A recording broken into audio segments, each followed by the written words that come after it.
Yeah, hi there. These comments, I'm going to just use your initials here,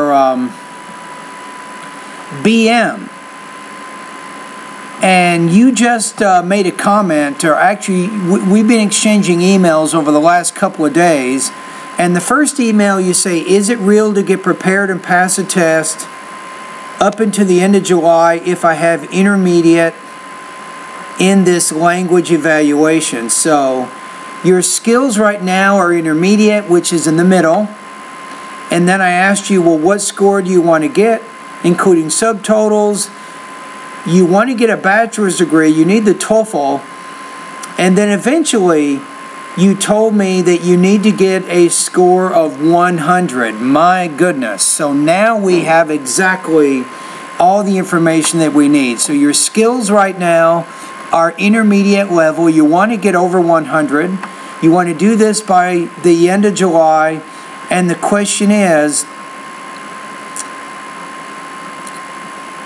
it reasonable to get this score by the end of July? And the answer here is no.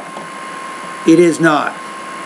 It's probably going to take you anywhere from 3 to 8 months to reach that goal. I can even tell as we communicate, you're having a lot of trouble communicating, fully explaining your ideas as we exchange emails and things. So you're not really at the level that you need to be to reach that score. So what I'm going to recommend to you, I'm going to recommend a specific study plan that I think if you can follow this plan over the next anywhere from 3 to 8 months, I think it might be possible to reach that goal if you follow these things exactly. Number one is you need time. You have to have time each day to improve your English. So the first thing you want to do, BM, is to practice reading. I recommend reading every day for about 45 minutes. This helps you get more used to reading in English. It develops your concentration and your comprehension. Even your reading speed can get a little bit better by practicing. Right? So what do you read? Pick materials in which you have an interest. You can use magazines, newspapers, and books.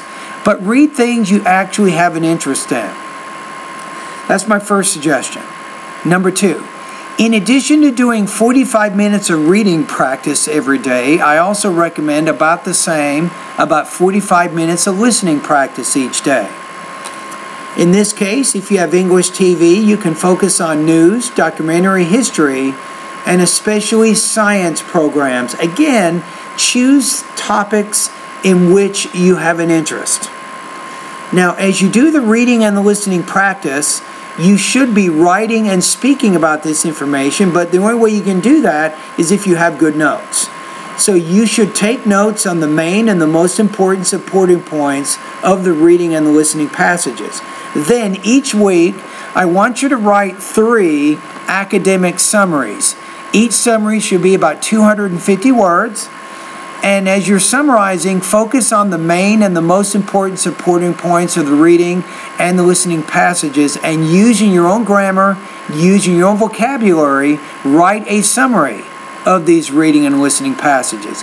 If you do 3 a week right now for the next few months, that's going to be very good practice. Trust me, you will begin to build your writing proficiency, in addition to your reading and your listening, and also your note-taking. Now, also, you should also practice speaking about these reading and listening passages. Again, using your notes, give 3 oral summaries each week. Each oral summary should be about 60 seconds.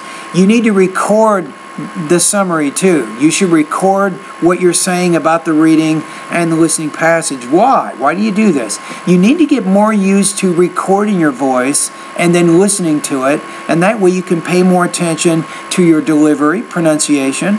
You can also pay attention to your language use, which means grammar and vocabulary, and you can also pay attention to your topic development, which is including the organization and development of your ideas. So now what have you done? If you can do those 3 oral summaries each week and you do 3 academic written summaries each week, trust me, you're really developing a lot of good things to help you with your score. But you have to do these things over several months before you can see meaningful changes in your academic English language proficiency. All right, here's my final suggestion. My final suggestion will explain to you how you can use my online TOEFL course to improve your academic English language proficiency. All right, first of all, the first thing for you is to build your academic English language proficiency by focusing on pronunciation, vocabulary, and grammar. The first thing is to complete the lessons in the first 3 sections of my course. Again, vocabulary, pronunciation, and grammar. Do these 3 sections first in whatever order you want, but do those first. It might take you probably 2 or 3 months to do this. Secondly, once you've completed this part of my course, then focus on the listening and the reading sections of my course. That's going to be the next thing you want to focus on. Now, finally, once you've done that, then you're ready to focus on the writing and the speaking components of my course.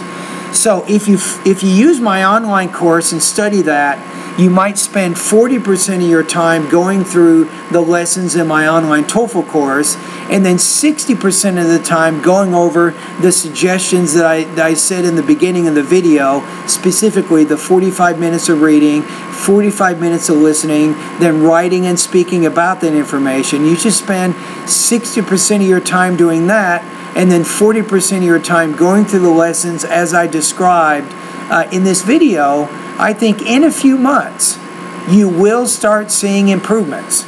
Again, what you can do is maybe after 3 or 4 months, you can take a full-length IBT practice test to check your progress. If I remember correctly, I sent you a link to the scorenexus.com practice test. You can use my coupon code. You can get a discount, and then you can see how much progress you've made over the last few months. So once you do the practice test, if your score is close to 100, that means you're ready. If it's not, then you have to keep working, following my suggestions for another month or so, and eventually you'll reach your goal. All right, anyway, thank you very much. I hope that this video has given you some ideas on what you need to do in order to improve your academic English language proficiency. So I answered your question pretty directly. The question was based on your intermediate level English language proficiency right now. It's not reasonable to try to score 100 in just 1 or 2 months. It's going to take longer than that for you to reach your goal.